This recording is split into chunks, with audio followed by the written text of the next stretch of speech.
ஓம் முருகா போற்றி, கந்தா போற்றி, கடம்பா போற்றி, கதிர்வேலா போற்றி, அறுபடை வீடு கொண்ட முருகப்பெருமானே போற்றி போற்றி. என் செல்லமே, என் செல்ல குழந்தையே, நாளை புதனில் மிகப்பெரிய உதவி உன் முருகனிடமிருந்து நிச்சயமாக கிடைக்கும். கேள் என் செல்லமே, கேட்ட பிறகு நீ சந்தோஷமாக தூங்குவாய்.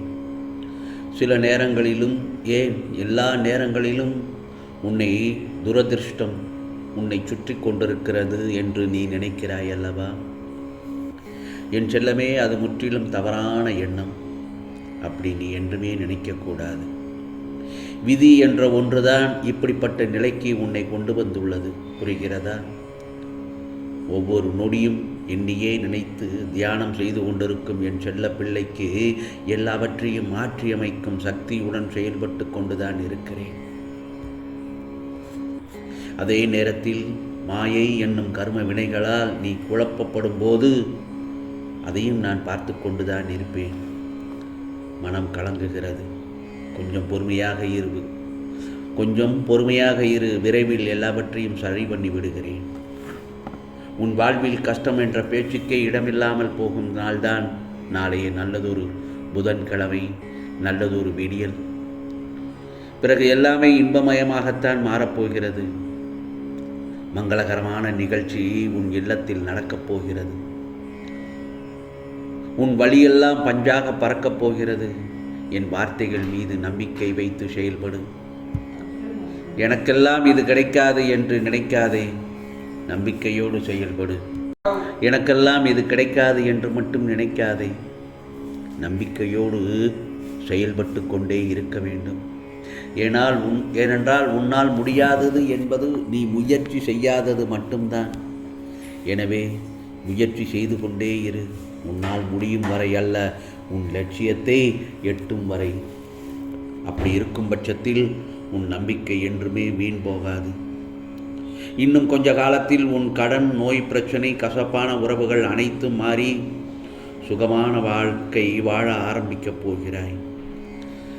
ஏனென்றால் நீ ஜெயிக்கவே கூடாது என்று நினைப்பவர்கள் முன்பு நீ ஜெயித்து காட்டு. இந்த பிரபஞ்சமே உன்னை எதிர்த்தாலும் உன்மேல் வைத்திருக்கும் நம்பிக்கையை மட்டும் நீ கைவிட்டு விடாதே, இழக்கக்கூடாது. நீ போராடி இப்பொழுது களைத்து போய்விட்டாய். எல்லா தெய்வங்களையும் நீ மனதார வழிபடுவாய். ஆம் செல்லமே, உன் செயல்களில் எந்த தவறுமே இல்லை. போராட்டத்திற்கான பரிசு உனக்கு நல்ல முறையில் நல்லபடியாக கிடைக்கப் போகிறது. கஷ்டங்களை எல்லாம் கடந்து வந்து விட்டாய். பணியாக விலகப் போகிறது. கவலைப்படாதே.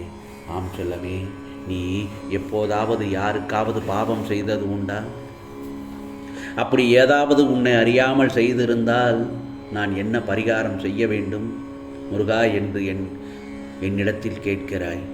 ஒன்றும் நீ பரிகாரமே செய்ய தேவையில்லை. முருகா முருகா என்று என்னை மனதார நினைத்தாலே போதும். வேறு ஒன்றும் நீ பெரிதாக செய்ய வேண்டாம்.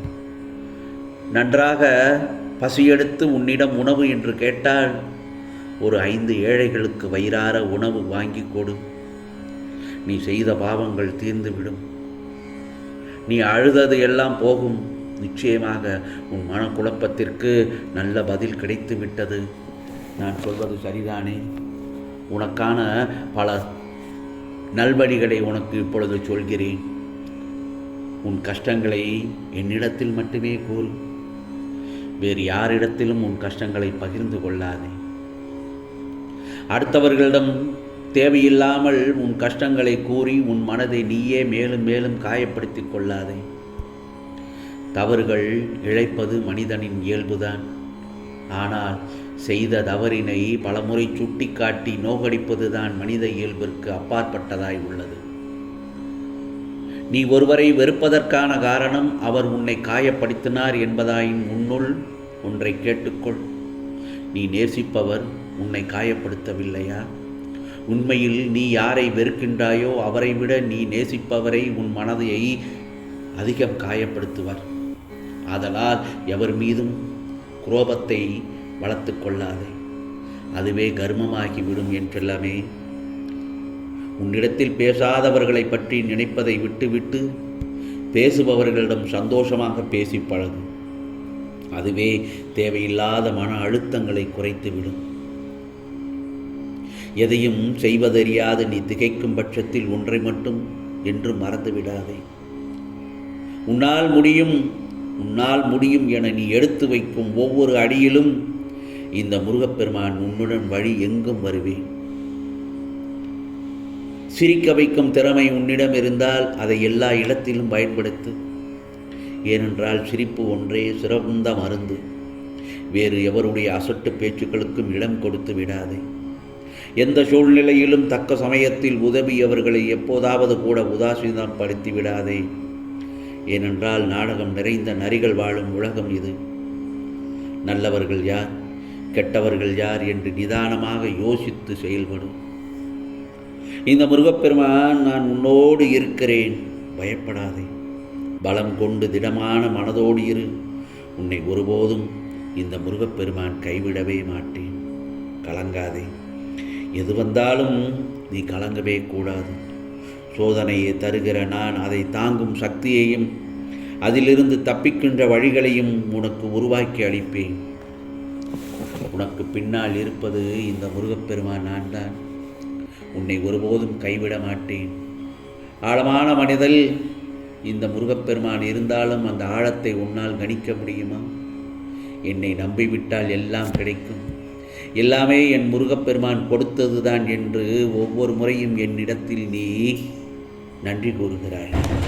அதை நான் பார்த்து கொண்டுதான் இருக்கிறேன். ஆம் செல்லமே, நீ நல்லவன் என்பதை உன் முன்னால் இருக்கும் கண்ணாடிக்கு தெரிந்தால் போதும். உன் முதுகுக்கு பின்னால் இருந்து பேசுபவர்களுக்கு தெரிய வேண்டிய அவசியமே இல்லை.